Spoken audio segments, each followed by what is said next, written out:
जय हिंद दोस्तों। Defence update channel पर एक बार फिर से आप सभी का स्वागत है। आज का हमारा टॉपिक है sky dog fight. Sky dog fight का मतलब किताबी भाषा में आसमान में जब दो या दो से अधिक फाइटर जेट की जो फाइट होती है उसी को स्काई डॉग फाइट कहते हैं। लेकिन रियल में यह बहुत ही ज़्यादा भयावह और रोंगटे खड़े कर देने वाला एक वॉर होता है। पिछले महीने भारत और पाकिस्तान के बीच यह खतरनाक युद्ध हुआ था, जब दोनों देशों के लड़ाकू विमान आसमान में एक दूसरे पर मिसाइलें दाग रहे थे। 27 फरवरी की सुबह इंडिया के airborne warning and control system से एक सूचना प्राप्त हुई।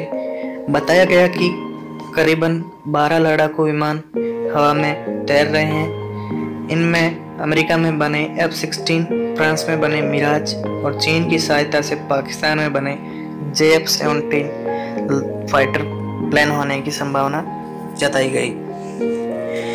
ये सूचना कंफर्म होते ही अवंतीपुरा, श्रीनगर और अन्य सेना के सीमाई एयर पॉइंट्स पर फाइटर विमान तैयार कर दिए गए। तुरंत कार्रवाई करने के लिए इंडियन एयरफोर्स ने पाकिस्तानी विमानों के क्षेत्र से कुछ ही दूरी पर स्थित एयरफोर्स की एक टुकड़ी से संपर्क किया। तत्काल ही वहां के पायलट मौके पर मौजूद MiG-21 लेकर उड़ान भर दिए। ऊपर जाते ही MiG-21 ने F-16 को पूरी तरह लॉक कर दिया। पाकिस्तानी पायलट F-16 को करीब 9000 फीट पर उड़ा रहे थे। तभी MiG-21 21,000 फीट पर पहुंच गया।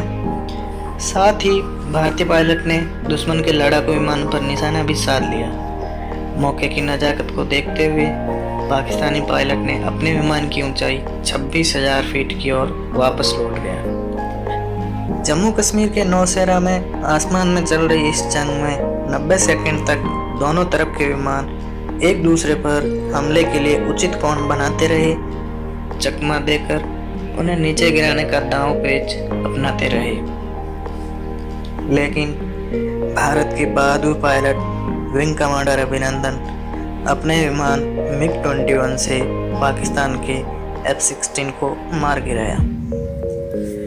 एक अंग्रेजी अखबार की रिपोर्ट के अनुसार पाकिस्तानी एयरफोर्स की ओर से कुल 24 फाइटर प्लेन का जो दस्ता होता है, जो एक ग्रुप होता है, वो भारत की ओर भेजा गया था। इसमें आप 8 F-16, 4 Miraj, 4 JF-17 thunder fighter व अन्य फाइटर एयरक्राफ्ट थे। लेकिन इनमें से 12 ही संवेदनशील क्षेत्र तक पहुंचे और 2 ही भारत की सीमा में प्रवेश कर पाए। इनमें से एक को भारतीय वायुसेना ने मार गिराया था। लेकिन जब ये युद्ध हो रहा था, जब F-16 विमान को नीचे गिराने के लिए जैसे ही अपने इंडिया का MiG-21 F-16 की तरफ बढ़ा, तो उसी मौके पर पाकिस्तानी विमान ने एकदम अरमान मिसाइल छोड़ दी। एक अंग्रेजी अखबार के दावे के अनुसार आसमान में खुद को फंसते देख पाकिस्तानी विमानों ने अरमान मिसाइलें दागना शुरू कर दी। 90 सेकंड के भीतर पाकिस्तानी एयरफोर्स ने 2 अरमान मिसाइलें छोड़ी थी। लेकिन भारतीय विमान का ये नुकसान नहीं पहुंचा पाई। नुकसान जब हुआ, भारत के MiG-21 को नुकसान जब हुआ जब पाकिस्तानी विमान का पीछा कर रहे थे और एक लक्ष्य निशाने पर नहीं बैठ पाया। महज 90 सेकंड के पराक्रम के बाद ही पाकिस्तानी विमान अपनी सीमा के अंदर जाने लगे। तभी भारत के विंग कमांडर अभिनंदन अपने MiG-21 से एक F-16 का पीछा कर रहे थे। उन्होंने अपने विमान को दुश्मन के विमान को 60 डिग्री के कोण पर ले गए। यहाँ पर YMPL R-73 मिसाइल दागी, लेकिन तभी पाक के विमान क्रॉस हेयर हो गए। इसके बाद भारतीय वायुसेना का MiG-21 क्रैश हो गया था। बाद में भारत के पायलट विंग कमांडर अभिनंदन को पाकिस्तानी सेना ने गिरफ्तार कर लिया और बाद में वापस भी लौटा दिया गया राजनीतिक दबाव के चलते। इंडियन एयरफोर्स का दावा है उसके पास अरमान मिसाइल के टुकड़े सबूत के तौर पर पड़े हुए हैं, जो कि BS Dhanoa air chief marshal ने पूरे मीडिया के सामने दिखाए भी थे। अरमान मिसाइल पूरी दुनिया में सिर्फ F-16 फाइटर प्लेन से ही फायर की जा सकती है। F-16 को लेकर अमेरिका और पाकिस्तान के अनुबंध जो कॉन्ट्रैक्ट होता है उसके अनुसार इसका इस्तेमाल केवल अपनी सुरक्षा में ही किया जा सकता है या फिर आतंकवाद के विरोध इसका उपयोग किया जा सकता है। इसको लेकर अभी तक भारतीय वायुसेना अमेरिका को इसका सबूत सौंपने जा रही है। उल्लेखनीय है कि पहली स्काई डॉग फाइट पहले विश्व युद्ध के दौरान हुई थी। भारत की बात करें तो साल 1965 में पहली बार भारतीय वायुसेना के विमान वॉर में उतरे थे। तब भी भारतीय लड़ाकू विमानों का सामना पाकिस्तान के एयरफोर्स के विमानों से हुआ था।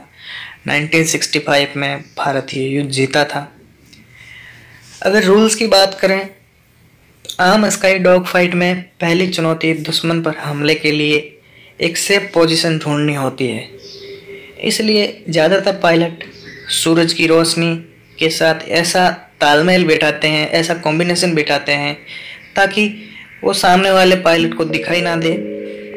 ज़्यादातर पायलट कोशिश करते हैं कि वे अपने दुश्मन के विमान के आगे की तरफ हों ताकि जब वो निशाना लगाएं तो उन्हें चकमा देकर उन्हें करीब से मारा जाए। पीछे से हमला करने में खतरा होता है। दुश्मन पर हमले के लिए सबसे बेहतर कोण 60 डिग्री माना गया है।